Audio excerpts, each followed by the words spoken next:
Good evening and welcome to this webinar event on how to implement First Nations perspectives authentically in your teaching practice.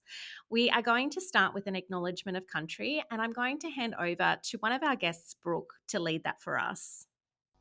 Hi everybody, my name is Brooke. I'm a Palawa woman and today I'm calling in from Binjarab Noongar country in Western Australia. I would like to pay my respects to elders past, present and emerging, as well as acknowledge and extend that respect to all First Nations peoples watching today. Thank you so much, Brooke. And I just want to say we are so pleased to be partnering with Know Your Country, the First Nations-led campaign for all primary school kids to have access to the wisdom of First Nations cultural educators. So, following last year's Know Your Country webinar, where we heard from cultural educator Arnie Phyllis Marsh and senior policy advisor Dr. Scott Winch about the importance of having a First Nations cultural educator in every school, it became really apparent to us that you guys had a lot of questions. So, viewers of that webinar fed us a lot of questions afterwards on our Facebook group, Teacher Talk, and we answered as many of those as we could, as well as we had some contributions afterwards from our panelists. We've also asked for questions in the last few weeks, and we've been inundated with questions about how to embed First Nations perspectives into the classroom. So we know this is something that you are really interested in learning about, and that's really great. So tonight we're going to delve into some of the questions you're seeking those answers to and shed some light on ways to embed First Nations perspectives into your teaching. Now, we won't get to all of the questions because, as I said, we had like over 200 submissions, but we'll aim to cover off on the themes which emerged.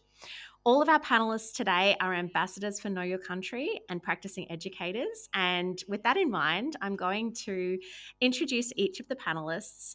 One of the big parts of Know Your Country's campaign is enabling and asking people to know the First Nations country that they're living on, working on, teaching on, practicing. And so, what I would love for all of our participants here to do now is to please send us a note in the chat channel to tell us which country you're coming to us from. And I will also ask our panelists to tell us where they're from as well in just a moment. But first, I want to introduce them to you. So, we have Brooke Cuthbertson, our lovely panelist who just gave our acknowledgement of country. Thank you so much, Brooke. She's a First Nations educator at a secondary school and is also a member of Know Your Country's First Nations Advisory Panel. We have Tramain Maybanks joining us again for her second webinar with us, and she's a primary school teacher at a First Nations centred school here in southeast Queensland. And we also have Jasmine Miller, who is in her third year of teaching as a primary school teacher on Kaurna country. And I'm coming to you from Yuggera and Turrbal country. So would the panelists please just say a quick hello and tell us which country you're coming from? Hi everybody, I am calling in today from Noongar Budja, which is Noongar country, and the school that I teach at is located on Binjarab country. So it sort of crosses over with Wadandi as well. So I'm in that Bunbury area. Lovely. Thank you, Brooke. And over to you, Jasmine. Hi, everyone. I teach on Kaurna country here in Adelaide in South Australia, and I'm a proud Wurrungu and Gulgutha woman as well. Thank you, Jasmine. And to you, Tramain. Hi everybody, I'm Tramain and I live on Yuggera country, but I work on Yuggera and Turrbal country here in Meanjin, Brisbane. For our webinar viewers, I just wanted to point out that Know Your Country on their website, they have some free assets that you are welcome to use. One of them that is in high rotation here at Teach Starter is the email signature banner, and you can display there proudly which First Nations country you are teaching on for all of your email contacts to be able to see. So we would love if you would access that free resource to have for your school email or your personal email. So we are going to get into some of these questions. But first, we have a video that we'd like to show you from Know Your Country. And you might even recognize one of our panelists featured here in this video. So let's get to it. It's time for everybody to learn Aboriginal culture. It's time. We have to keep these stories flowing. Everyone can learn about their history. I think it's very important to keep it alive in the Australian community. It just makes me feel happy that we're learning about something that is so old and yet survives to this day. There's a lot more to learn. My inspiration has been my teacher, Miss Jasmine. She has taught me so much. We're bringing First Nations Cultural Educators into the classroom to engage students with Aboriginal culture. I think the schools are a perfect place to bring about change, just for people of this country to understand First Nations people and culture, really working towards reconciliation. As an Aboriginal woman, that really does excite me. It just creates more empathy, more understanding, more tolerance. And it's really important for me that our family honours the history and culture of the peoples whose land we're on. And really, it's a beautiful culture, so why wouldn't we?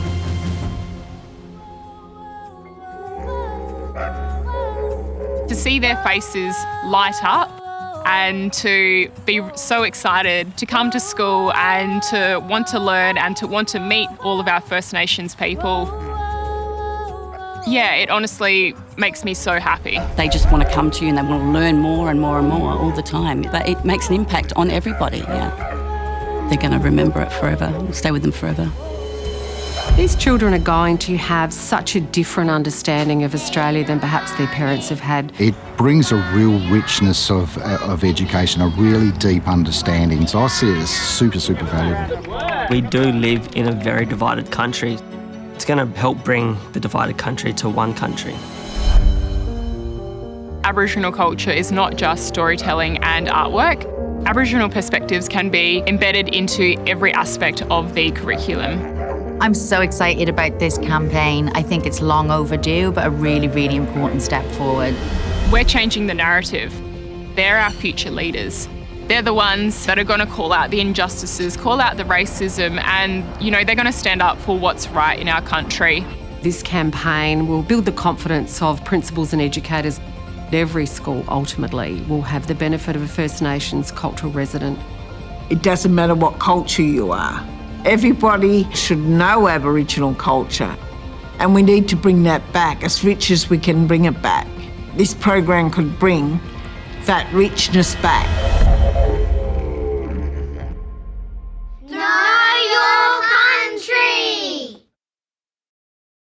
Yeah, it gives me goosebumps. Oh my goodness. You did so well, Jasmine. Thank you. You've answered all my questions in a 2-minute video clip. All right, we'll go then. I just think that's such an impactful video, and it makes such a statement about why Know Your Country is doing what they're doing and how important this work is for our future generations. It's like they've considered everything, like it's not just Jasmine, you've got cultural educators, so many of them, and principal, and then you've got parents, and I actually really like that parents got an accent, so they're from a different place, obviously, and that they're committed to it. I think it's fantastic. You should be really, really proud of that, That's solid. Thank you. No, Awesome. It's really great. So those parents that were involved in the video, they actually sit on our Reconciliation Action Plan working group. And Wow. to have one of the parents originally from overseas, they're just really passionate about acknowledging First Nations people here in Australia, and she wants her children to know, everything that she wasn't taught in school. So it really is great to have people like that on board. Yeah, fantastic. Well done. That's a great representation that you made in the video, and you're obviously doing some amazing work with those kids, because like they said on the video, it is great to see their faces light up with the learning that they're doing and the impact that that's making on their lives. So thank you for sharing that, and thanks Know Your Country for putting that together. Absolutely beautiful.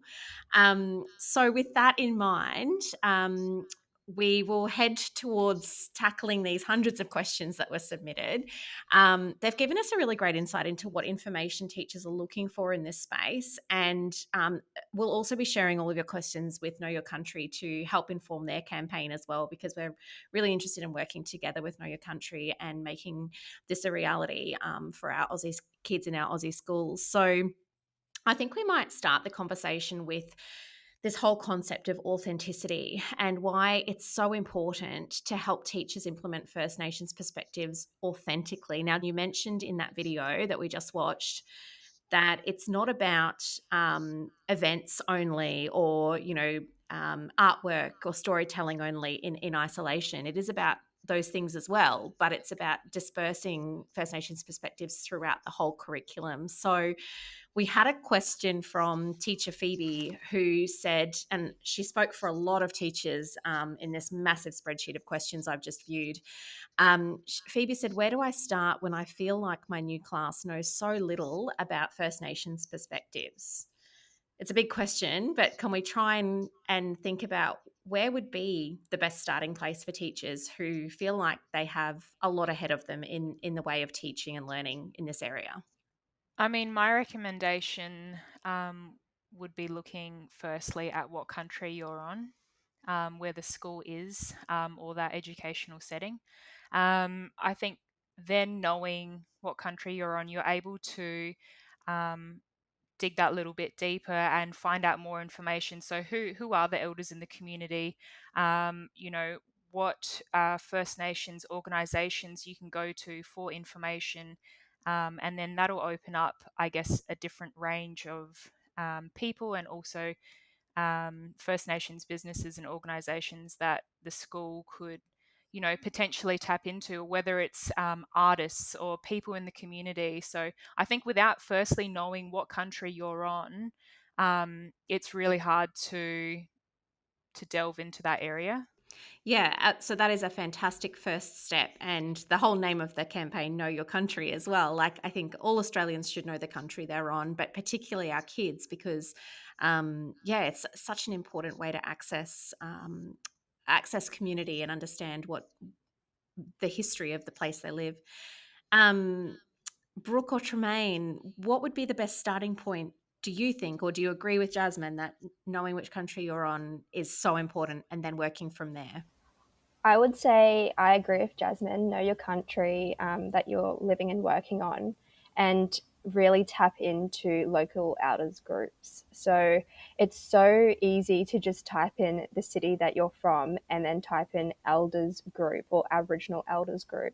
And I know in Brisbane we have so many, and they are the most knowledgeable, highly educated, and very willing to help. And once you build a great relationship with the elders, like that's untouchable, like what they can do for you in your school. So definitely contacting elders and getting them involved in your education journey is definitely the be all end all, I think. That's a great tip. Even just knowing how to search about, the search term to use to look up your country, place name, and elders community or elders group is going to be of great help. There's also a page on knowyourcountry.com where it shows you how to search for the country you're actually on, so that you are then able to access their resources as well. But yeah, Brooke, anything to add there? Yeah, they were my main points too. So first you do your research and then that consultation. And just to add to what Tramain said, if you Google like Aboriginal organisations, First Nations, and I use that term collectively, so I shouldn't, but my own habit, I say Aboriginal, I should say Aboriginal Torres Strait Islander. So First Nations organisations, any government sort of structure, or if you Google First Nations land and sea councils as well as the elders groups, that's a great place to start. I wanted to add, so you're learning together, and I think that's important as well. So learn in collaboration with the kids, and part of that, explore a map, like what you're saying, discuss the land, the waterways, the sky, and the animals that are specific to the country that you're on, and really bring that in, make it personal to your learning environment. Yeah, fantastic. Great tips there as well. And Jasmine, you had something else you wanted to add there? Yeah, I just wanted to quickly say this is probably more specific for Ghana country, but a lot of our like the local I've gone mind blank. I want to say like the council website, they've actually like here on Ghana country, they've actually listed First Nations elders that schools can also get in contact with. So they've compiled a list Wow, fantastic. of that, so that's accessible for people to, people and schools to access as well. If people don't know where to look, you could always try there as well. Oh, that's such good news. Like, I just really love this advice because we had so many questions about people saying, I've had trouble reaching out to community about getting someone to consult with or to form a relationship with.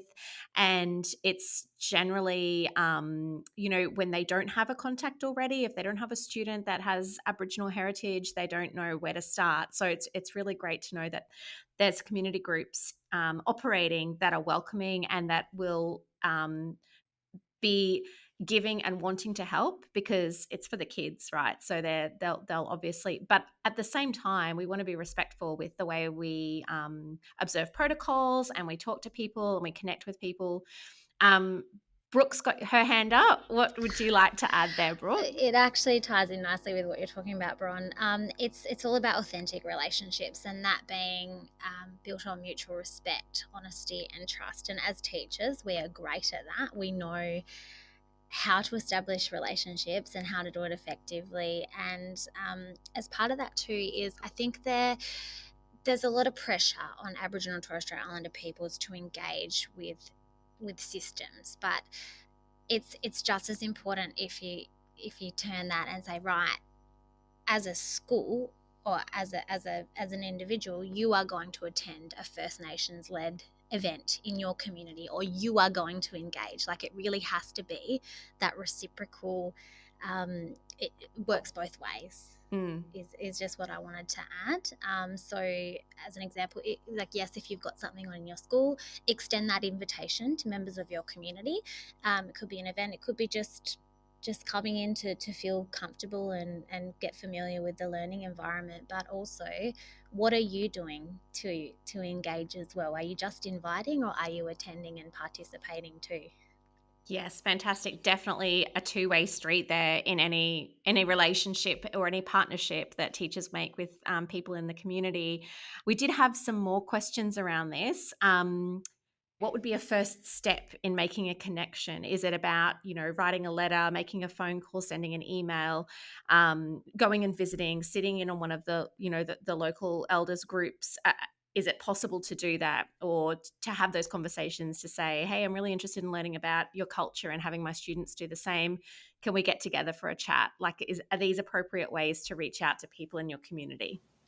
I would say doing it in person is probably best. Our elders are, of course, older people, and sometimes emails and phone calls go amiss.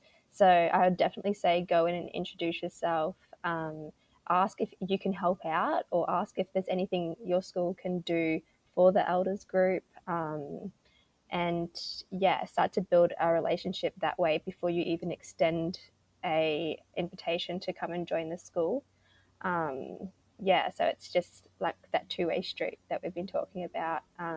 And I know my school, we have a really, really good relationship with a local Aboriginal and Torres Strait Islander retirement home. So we do little events there, and they come into my school and do little events at our school with the kids. And the kids have such a good relationship now that it's just a really natural thing. So taking the time out to do as much for the elders group as they're going to be doing for you is really important, I think. I think just adding on to what Tramain said as well, I think, if you're wanting to make contact with, one of the elders or, a First Nations person in the community, it's really listening to what they have to say. So not just jumping in with, we want to do this, or, we want to do that, but it's really, approaching them with, we have an idea, but what would you suggest? And really, if you're wanting to have authentic learning, it's, you're wanting to relate what you're doing in the school, back to country as well, and the country that you're on. So just really taking the time to listen and learn from those people, from First Nations people around you, and just listening to what they have to say before making any decisions yourself. We did talk about children using or learning about Aboriginal art, and I remember certainly from my childhood, there was there was a big gap, a knowledge gap, I guess, between the educators and their knowledge of First Nations perspectives, and then how that flowed through to the children in the classrooms. And so one of the questions that's come through, and I think is quite prevalent in people of, I guess, my generation, is about the appropriateness of teaching about Aboriginal art. And I think that comes up a lot in earliest classrooms because, in pre-writing stages where children use their arts to creatively express themselves, teachers want to be able to embed First Nations perspectives. Is there, do you have any advice for teachers wanting to approach teaching the arts, whether that's drama, dance, visual arts, from a First Nations perspective in a really authentic way? It's sort of moving beyond the dot paintings and things of the past. Once again, it is that first and such an imperative step of consultation, because from where I'm speaking from where Jasmine's speaking from, and from where Tramain is speaking from, it could be a different answer. So the first step is definitely establishing those relationships, and then what comes, like what Tramain said, what comes from those relationships will just absolutely empower your school and your students in it. So I know, like as a my own personal journey, that we steer away from it unless we have a Noongar artist deliver that content, especially in secondary school. And I feel like this is such a controversial topic. Would you agree? Yeah, I completely agree. Yeah, so I think people have different answers, and that's why that consultation is important. So it's not an easy answer. It's not a one size fits all. It's so individual to where you are and who you're working with, and I guess considering that the age level of the kids too. Like you're saying, younger kids, that's how they express themselves, that's how they learn. But certainly as we're getting up into middle, upper primary, high school, it needs to be more structured and understand the meaning behind it and things like that. So yeah, definitely. I think that's something else that I wanted to ask you about in a little bit. Just wanting to make sure, but generally that the main gist I'm getting here is that the best person to teach children about Aboriginal art is an Aboriginal artist. Is that basically the consensus? Yeah. Yeah. So which I am nowhere near. I do not have that skill. Thank you for clearing that up. I cannot tell you how many questions we had about teaching First Nations art, especially in early childhood. And the other thing to remember is we're a community of teachers who span from, really little kids in preschool classrooms up to secondary. And so that's something I wanted to ask you guys about as well, which is how important is it to start early and put these kids on this continuum of learning so that they have so much knowledge and richness and context in their learning? Is it ever too early to start embedding First Nations perspectives? I teach grade 2, but we have a very close relationship at my school between our Prep 1 and 2 class.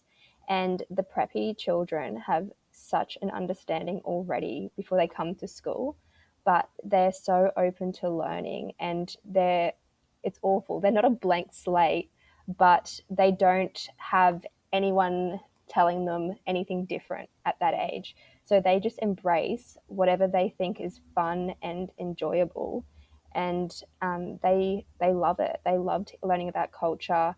Our kids say a acknowledgement of country from the time that they're 4 years old, and they have an understanding of what country is from that time as well.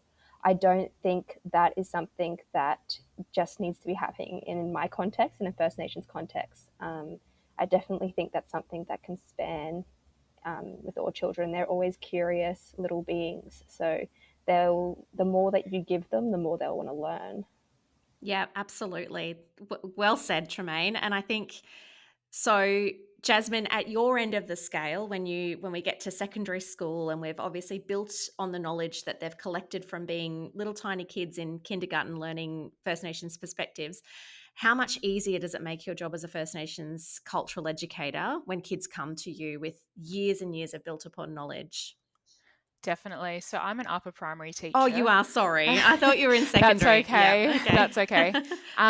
Yeah, so it definitely, like even, I've been at my school now for 3 years, and coming into the school and the students knowing that they're on Kaurna country, even just that, like that's a start. They know something, or, there's a lot of we have a lot of children's centres around our school that feed into our school. And, on Kaurna country, they sing a song called the Ninamani song, which is a welcome song. And, these children are singing this song. Like, my son, says it at childcare and he's 2, like that's starting from such a young age. And,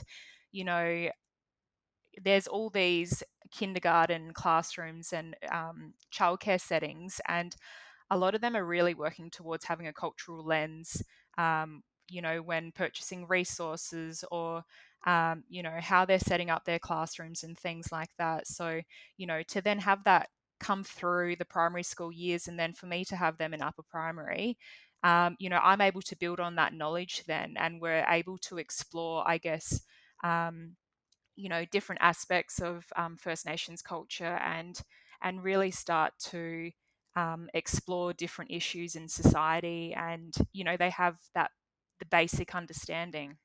Fantastic. Yeah, that's really good. And I think when you can get that breadth of knowledge happening, we are creating young people who have empathy, who have understanding, like that parent in the video was saying. There's a lot of amazing attributes that come from having just having that broad knowledge and being able to build upon it is so important. I think as well, like, sorry, I would just jump back. Yeah.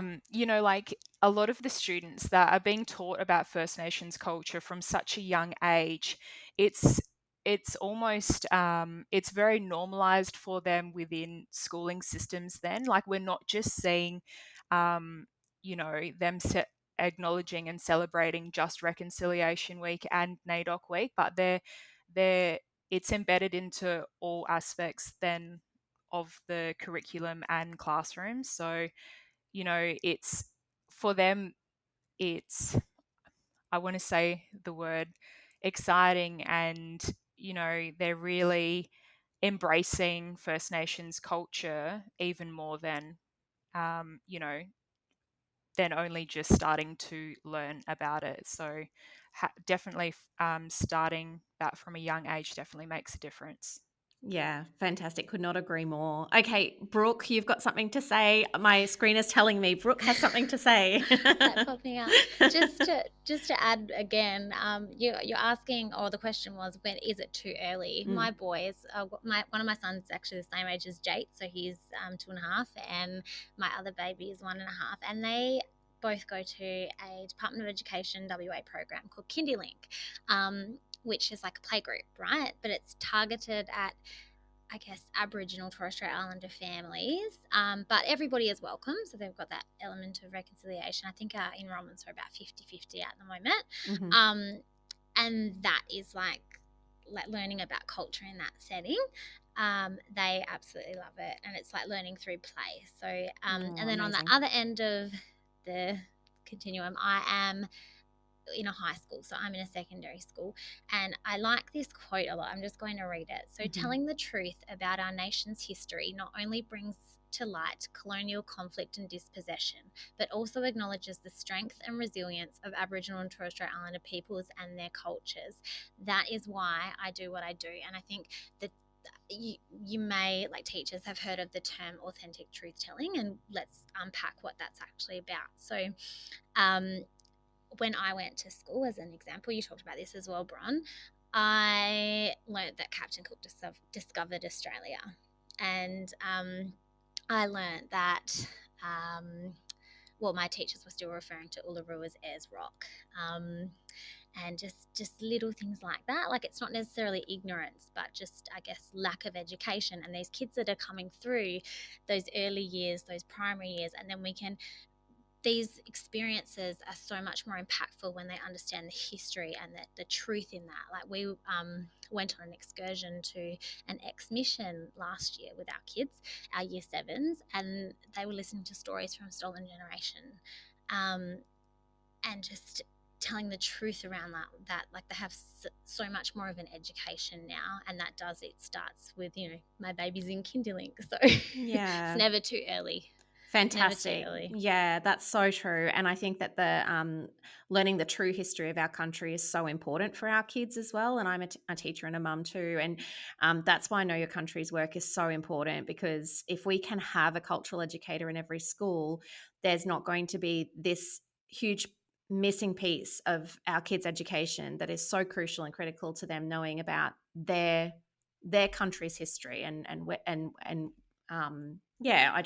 I feel that that's something that's so important. And I think that a lot of teachers who are asking questions about how do I embed First Nations perspectives would be so well supported by having a First Nations cultural educator in their own school. And so that's like the goal or the dream that we would love to see. So I just want to put a shout out here. Please do sign the petition. It's so important for everybody who's attending the webinar today to please hear me say, I would love you to sign the petition.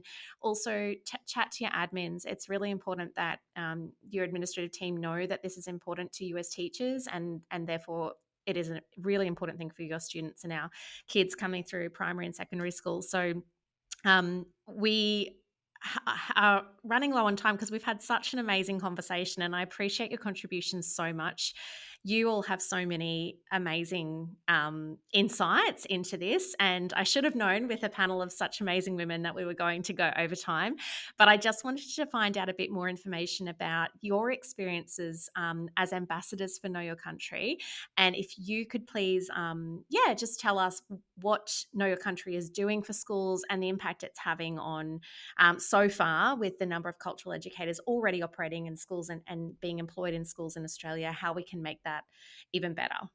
I think what's really important to focus on is First Nations students. They want to see themselves represented in schools and in classrooms as well. So having a First Nations cultural educator there to support teachers to authentically implement, those lessons and those unit plans into their planning is really going to support those students. And we're wanting to bring about change in this country, and schools are the perfect place. It's where we educate our future generation, and that's where we're going to make the biggest change, is in schools. And we need, like we said before, we need to start from when they're 2 years old, from when as soon as they can, basically. And it's going to make an impact, I think. Come 20-30 years from now, I think we're really going to see some change from that, and it will be from having these educators in schools, so there to support teachers. So do you work across year levels? Because the other cultural educator that I spoke with on the last session, Annie Phyllis, was across levels. Do you get to do that, or do you mainly work with one year level? I'm just with 1 year level at the moment. Yeah. We've got it's what it's called, an Aboriginal Community Engagement Officer at our school. So he works with our First Nations students, but also other students across the school as well. But I do, I guess, really, if teachers have any questions, like, I'm always open to them, coming to me and, asking those, I want to say, like, those questions that you just don't know if it's a dumb question or something like that, but you need to be able to ask those questions in order to understand as well. Yeah. And we would love to have a First Nations cultural educator in our school, and that's what we're working towards at the moment with the Know Your Country campaign. Tramain, you have your hand up. It's just like a real classroom. I think what Jasmine just said was really important, that there's teachers in every school. There's teachers in my school that openly say that they're scared to ask certain questions because they don't want to sound dumb. I'm like an Aboriginal woman, and I sometimes think to myself, like, am I doing the right thing? But I'm so lucky that I can just go to an elder or go to my admin in my school. I've got 2 Aboriginal admin that I can go to. And I can't imagine how somebody who doesn't have any background knowing or being around First Nations people and become a teacher and has no one to go to that they trust and has that relationship with, I can understand that that would be really overwhelming for them, because no one likes to sound like dumb. No one likes to made to be look like they're silly. But like, I get questions all the time, and I've never thought to myself, that's a dumb question. Like, that's a silly question. If you're like putting yourself forward, wanting that, like having somebody in your school who you trust and you know and who's a colleague, opposed to somebody who's just like a contractor who comes in every now and again. I think that's why Know Your Country is so important, because it's somebody who understands the community that you work in. It's somebody that understands the culture of your school. It's not just somebody that you see every now and again. So I think actually having somebody employed in a school who's a colleague and a friend is a lot more authentic than just I think like Tramain and Jasmine are both the same. Like, we're quite visible on Instagram, and I get so many messages, people coming to me and asking me in my DMs, and I'm okay with that. I don't want to create work for anybody else, but I don't want to speak on your behalf either. But that's right. If you can find somebody that you do have a relationship and trust, ideally, and the end goal would be that is a cultural educator within your school. But in the interim, just and check that they're okay with that, with those conversations too. Like, check that you're not pushing a very strong cultural load onto an individual. So I know, like, for myself, I am the only Aboriginal employee in my workforce, and it is my job, but you get everything. And that's what I think a lot of First Nations people say, like, around significant dates. Like, it is just, it's hectic. So it's about doing that all year round and balancing that too. Yeah. Thank you for mentioning that too, because I think that there is a lot of pressure surrounding those key dates, and the dates that Jasmine mentioned before with Reconciliation Week and NAIDOC Week, when First Nations history is front of mind for everybody. But the most important thing is that as teachers, with this cross-curriculum priority of embedding First Nations perspectives, is that we're doing it every single day, and that we're embedding the perspectives into our practice and into our way of working, rather than making it only surrounding the significant events on a calendar that we've marked off. So that will alleviate some pressure from, I guess, people in the community that are being approached with questions, particularly leading up to those weeks, but it will also make our efforts in the classroom and our teaching more authentic, to be looking at it every day of our teaching lives. Yeah. And just with the Know Your Country campaign, Bron, I know you put a call out for everybody to sign the petition. Yep. Reminder, do that again. Thank you. But Thanks. also, Good job. no, but also it's important to get your principal's support as well. So there, on their website, there is a sign up for individuals to sign the petition, and then for principals to take action as well. And that's where they sort of submit their interest to access government funding, and that's where our mob will be employed in those roles. So it's, admin, principals, individuals, whoever, just get behind it and make the future good. Oh, that sounds excellent. So no, it's so true. Thank you so much for pointing that out. Change the future. Yeah, I mean, that's the thing.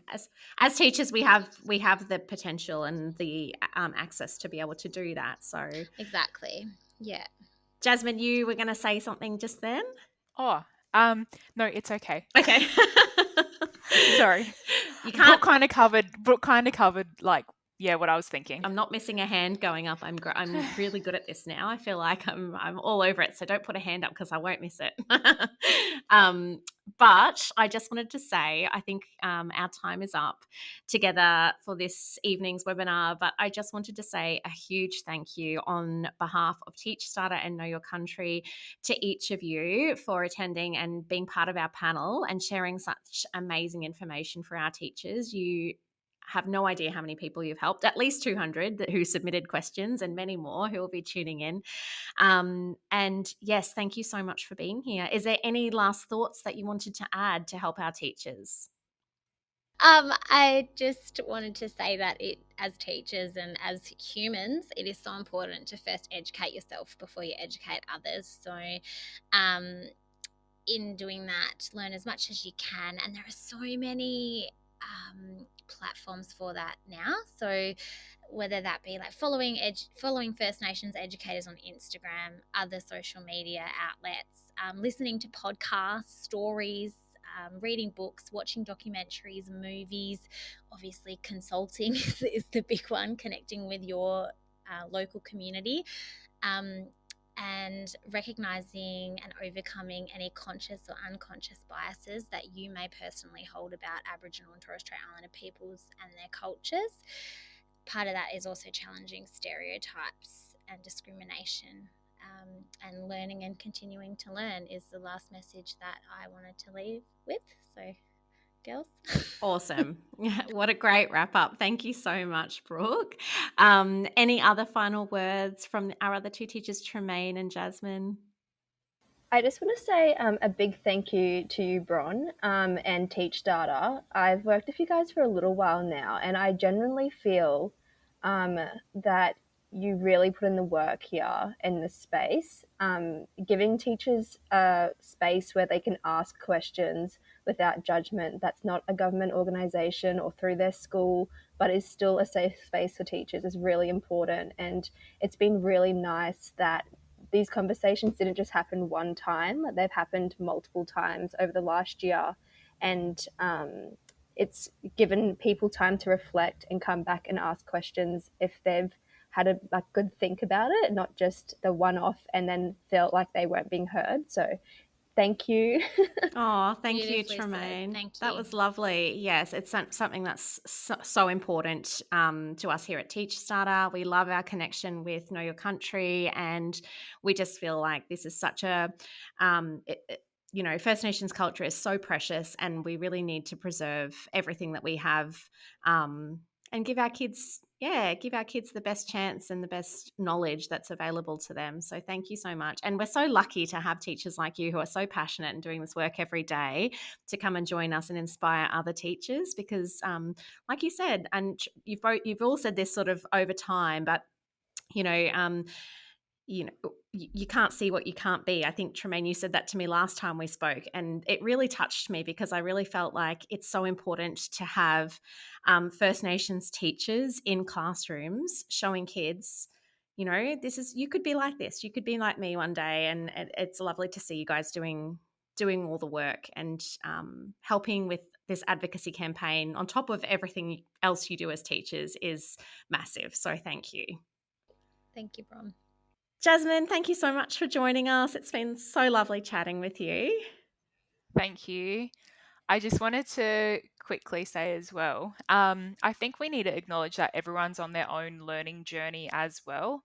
Whether you're a teacher or an educator, community member, whoever you may be, acknowledging where you are, and what Brooke said before is about, you're taking away, maybe those biased opinions that you have had in the past, and you're unlearning what you have learned in the past, and then you're learning from First Nations people. So I think that's really important to remember that. And while someone might be further along their learning journey, you are making that difference in that student's life, and you are then you're creating a safe space for First Nations students in your classroom as well. Yeah, absolutely. And that's such an important thing as well, that we make sure that we're doing that. And so thank you so much for helping our teachers along their journey, whether they're taking their beginning steps or they're along their journey already.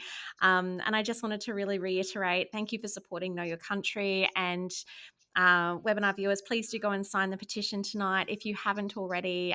As Brooke said, there's separate sections for teachers, admins, and also general public. So if you're a parent listening, we would love for your support to be heard as well. It's really important that we have our voices heard in this way so that we can make this dream come true of having a First Nations cultural educator in every primary school in Australia.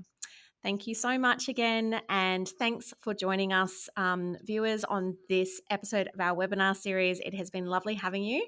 Thank you for submitting all your questions, and we look forward to talking to you on this topic more in the future, because I think there's a lot more to this conversation. Thank you so much, panellists. It's been lovely having you. Have a great evening.